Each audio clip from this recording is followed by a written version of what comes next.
Can you all guess what day it is today? That's right, it is my 18th birthday. I know, I have had a rough 18 years. I actually have. No, even though 18 does just feel like yesterday, today is actually my 28th birthday. Looks like I didn't make it into the 27 club after all. And for my birthday this year, I decided that I finally want to take a look at last year's Dia de Muertos dolls that I bought from Walmart for a more reasonable price than they were initially. So I guess instead of Dia de Muertos, this will be Dia de Nacimientos. Now, like I've spoken about before on the channel, I definitely feel like the initial retail price for these dolls is a lot more than I would personally charge for their target demographic. They have been, up until this point, $75, but according to some of the leaks that I've seen online, they might actually be bumping the price up to $90. And I definitely feel like that's a little bit much to ask from most Latino households, at least the ones outside of California, where the cost of living is unlivable, which is why they're all coming to Nashville. But that's beside the point. But before I get into those, I do want to first take a look at this adorable Barbie accessory pack that I thrifted from McKay's a few months ago that I've been saving for this video. And this is, of course, a birthday themed accessory pack. You can see the very beautiful 90s photography on the back of the box, and it comes with a lot of super cute birthday accessories like a cake and some plates and a birthday hat, and it even comes with looks like a Polaroid camera. So this accessory pack was actually released in 1998, which means I would have been 2 years old. Now, for starters, it comes with these cute little paper Barbie party invitations, and I noticed that the person that owned this before must have written on the back these little messages. The first one says, "To Ken, you are invited to attend my party. Time 6 o'clock, day Sunday." And the second one says, "To Marlene, you are invited to attend my party, same time and day." That's interesting. I wonder if Marlene is who originally owned this accessory pack. It also comes with, I guess, what is supposed to be a Barbie, like a doll in a box, but it's definitely just a sticker on a piece of plastic. Would have been cool if it was actually like sculpted mini doll, but it did come with a little sculpted teddy bear, which is so adorable. I love its little pink bow tie and the black accents on it. And the little teddy bear actually comes with a little box to put him in. That's adorable. The box does come with a little top as well. The pack also comes with some little Barbie themed plates, as well as some silverware, and it comes with a fork and knife, which are actually metallic. They are wrapped in this like glittery like tinsel-ish material, and I think that these could actually be used as little Barbie bracelets as well. That's a really cute way of making it dual purpose. Of course, it comes with that little Polaroid camera that I was talking about, as well as a little printed picture of Barbie. The camera, unfortunately, is not sculpted all the way around. It is a hollow piece of plastic. Now, of course, that silverware was for my birthday cake, which is actually attached to a metallic silver plate. Looks really cool. Love the sculpting on this piece. And it also comes with these adorable little Barbie-sized party hats. Feliz cumpleaños a mí. You know, this will actually be the first non-exclusive Dia de Muertos Barbies that I've actually taken a look at on the channel. And I guess the reason for that is because, of course, I do have a lot of the past Dia de Muertos dolls. But by the time I get them, because I always wait until they're on sale, it's kind of like out of season. Like I just don't feel like anybody would really want to see a review of them at that point, but I don't really care. I still want to take a look at these on the channel, specifically because this is actually my favorite wave of Dia de Muertos Barbies that Mattel has put out yet. And these, of course, were designed by Javier Meabe and or Stable Diffusion. So here is a good look at the front packaging. This illustration is very, very beautiful, as well as the designs on the back of the box. And of course, it looks just as beautiful inside. Let me take this plastic off so that you can see her a little bit better without the glare. So this is what she looks like whenever you first open up the box, and you can see the little ofrenda design in the back. Just like with last year, this has become a tradition. They also have an image of one of last year's Dia de Muertos dolls on the ofrenda in the background. And here is what the background illustration looks like without the doll and all of the tags. I try to be as delicate as possible when unboxing this doll because I do love these boxes, and I keep them and I display them because I do think that they look really, really beautiful. But here is what she looks like straight out of her packaging. So beautiful. Definitely a unique take on Dia de Muertos Barbie for this year. You can see here her very beautiful crown of monarch butterflies that are actually made out of paper. Well, it's more like a very, very thin vinyl material, and I don't know why, but I kind of expected them to be like little sculpted butterflies. Maybe that's because Rainbow High did so many Poppy Rowan dolls that had little sculpted butterfly hair clips. But this is Mattel, and this is what they could give us for $75 initially. You can see that the little paper butterflies are attached to this really, honestly, really clunky fake braid. It's supposed to look like a fake braid, but it honestly just kind of looks like a headband. I get what they were going for. The execution doesn't look the best on it, so I'm gonna take it off real quick. It's cute, and I mean, monarch butterflies are a really, really integral symbol to this holiday, so I'm glad that they included them. It was a really, really cool idea. It's just, you know, budget restrictions didn't let the design flourish, unfortunately. And here you can see I removed the headband, and I'm gonna redo the ponytail, don't worry.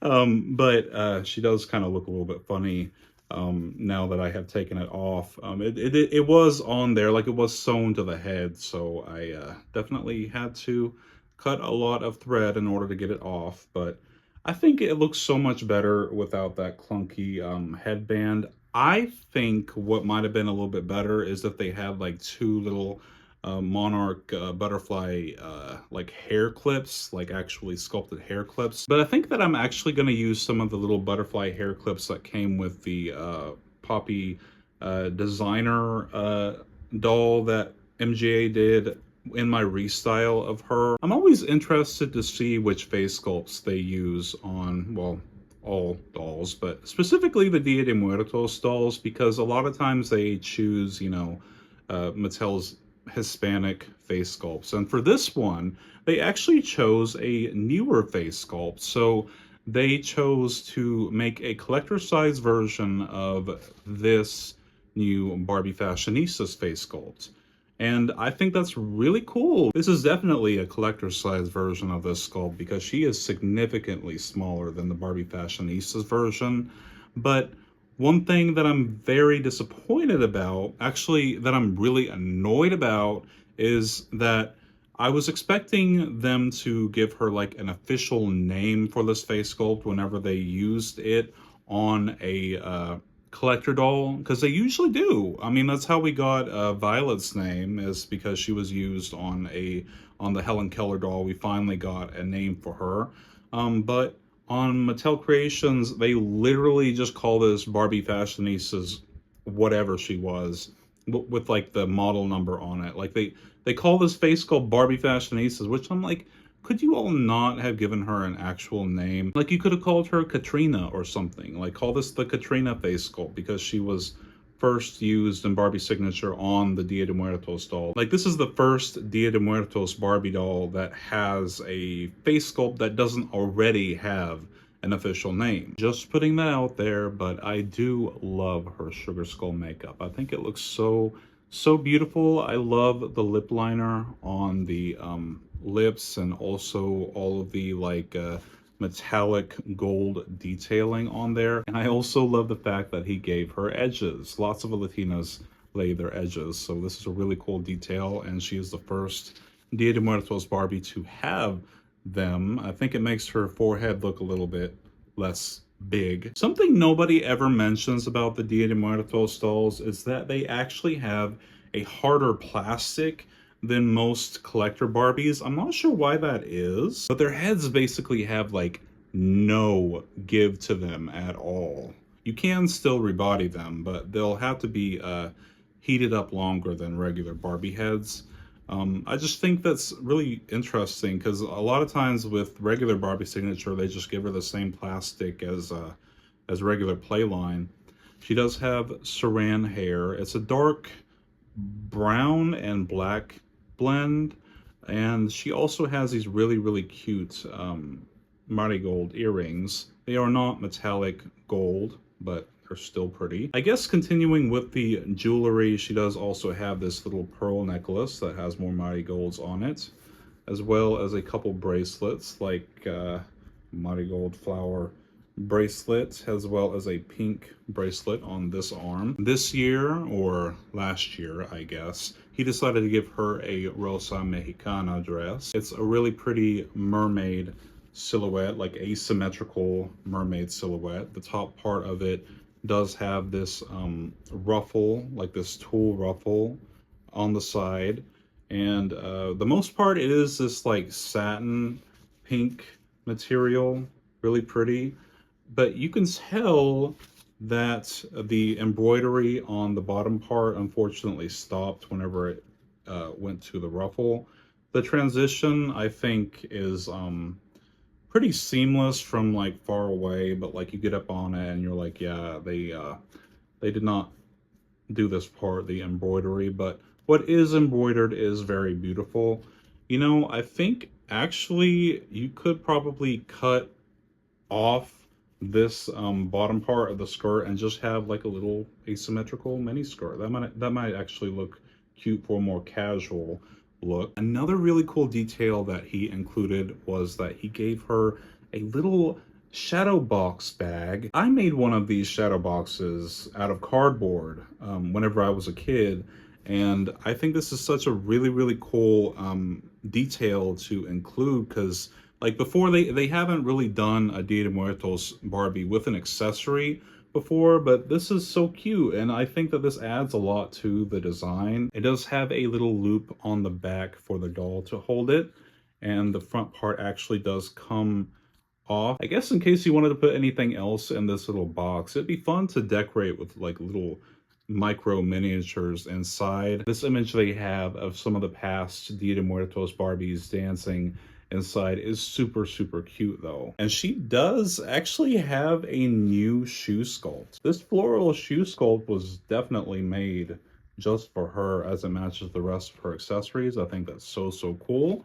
And yeah, I mean, I love her overall. This is definitely my favorite Dia de Muertos doll design. And this is just like a fun design, especially with these little details. And even though I wasn't super in love with like the cheap way they implemented this little monarch butterfly crown, I mean, it still adds a lot of like whimsy to the design, and I think that that's really awesome. Now next we will be taking a look at Dia de Muertos Ken from 2023, and I am so excited to be taking a look at him and finally getting him out of the box, because this is honestly my favorite Dia de Muertos Ken that they have done so far. I think he's so cute. So here is the front packaging. The back is exactly the same, just a different color. His main color is blue, whereas the Barbie is pink. But I love this illustration. It's so, so beautiful. I also really appreciate the embossing on the box as well. I think that's a really awesome detail, and also how part of it is this more matte finish, and how like the actual character on the front is this more glossy finish. I really, really like that. It adds a lot to the packaging. A lot of Barbie packaging nowadays is more minimalism, but that's not what this holiday is about at all. Like, this is all about maximalism, and this is so refreshing to see. So here is what he looks like inside of his packaging. He is so, so handsome. I'm going to say that a million times because he is. And you can see back here, he actually has a picture of last year's, or the year before last, 2022's Dia de Muertos Barbie back there. His ofrenda is actually the same exact illustration as well, just recolored. But here he is, straight out of his packaging. Oh my goodness, I'm so, so happy to finally have this guy. I just think his face is so adorable, and this is definitely the youngest looking Dia de Muertos Ken that Mattel has done so far. I mean, I love them all, and the other two are also extremely handsome. It's just that they just look a lot more mature than this guy does. But can you guess which face sculpt he's using? He's actually using Cam from Barbie Looks Wave 2. And I am so happy that they used Cam on a Dia de Muertos Ken doll. Cam is actually my favorite male face sculpt from Barbie Looks.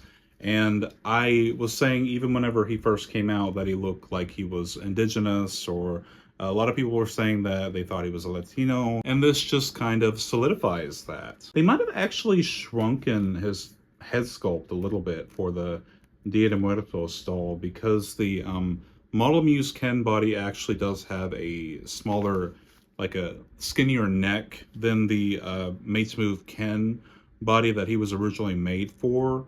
So I think that they actually did shrink his head sculpt a little bit to put it on this Model Muse Ken body, but he is so adorable, isn't he? I love this facial screening that they gave him. I love his eye shape. I love the skull makeup. It's so, so cool. I love how they painted the nose. Honestly, I think I love how monochromatic it is. One year, I hope whenever they do Dia de Muertos Ken, and we haven't got images for the Ken doll this year, but we did get images for Barbie, and she actually does seem to be using a darker skin complexion, which I think is really cool because mestizos come in all shades. But I hope that one year they do a Dia de Muertos Ken that has like either a mustache or like a beard that is sort of cut to like a skull shape. I think that'd be really, really cool. I love his hair. His coif is really awesome, though they didn't flock his hair, which I think is interesting. Like the sides, they didn't flock. I don't know if that was like a budget restriction, or if it had to do with like the flocking and glitter ban, or what it was. An interesting thing, though, is that because it's not flocked, you can see on the side of his head, little number there, a little branding for the head sculpt on the side that flocking would usually cover up. Mine says 35 on the side, but people have been saying different numbers. I don't know exactly what that is. And speaking of different skin tones, this guy actually does have a more fair complexion than the last two Dia de Muertos Ken, so if you all have rebodied him, let me know what you put him on. But his outfit is also really handsome. I love his dark purplish blue coat, and his the collar also has embroidery on it that actually does go all the way around. Really, really beautiful. It does have these really cute metallic buttons at the front, and under it he's got a really interesting, almost like Tim Burton-esque black and silver top that does not have any sleeves, but I guess that's okay because they'd be too bulky under this jacket. But I love it still. I think it looks really cool, layered, especially whenever the jacket is enclosed. His pants are made out of a shiny black silk material, and they do have some silver, like it's like a ribbon that is sewn to the side of the jeans. He also comes with some boots like the past two Dia de Muertos Ken dolls have, custom sculpted boots as well. A lot of these details would have been cool to see painted, like he's got like a little braided belt around the ankle, which would have been cool to see painted, as well as some of these little sugar skull details, or like a dry brush or something would have been nice to bring out the detail, because a lot of them are kind of lost whenever it's a solid black. And they clip open just like the other two boots, though I will say that it is unfortunate that the boots do not really fit well on the Mates Move Ken bodies. I have noticed I'm having a really hard time unclipping this boot, so I'm just going to leave it alone. But it's unfortunate that these don't clip all the way on regular size Ken bodies, because these Model Muse Ken bodies have smaller feet. And he does also come with his own accessory, which is this cute little hat. Oh my goodness, it's so adorable. Look at him. He is so cute. I love this little cowboy hat that he comes with the little silver skeleton spine around the brim with the sugar skull detail at the front. It is so adorable. I want a hat like this now. I actually like this guy so much, I might buy a second one to like more so like play around with, so that I can just keep this one on display. But that was last year's Dia de Muertos Barbie and Ken. Let me know what has been your favorite non-designer Dia de Muertos Barbie doll so far, and also what could Mattel do differently for a Dia de Muertos Barbie. I definitely, like I said earlier, I want like a Dia de Muertos Ken with facial hair, and also I want them to make a female doll that has the 90s Teresa face sculpt. I mean, she deserves it, come on. And as always, don't forget to like, comment, and subscribe if you enjoy this content to help me out in the algorithm. And I'll see you all next time. Thank you so much. Bye.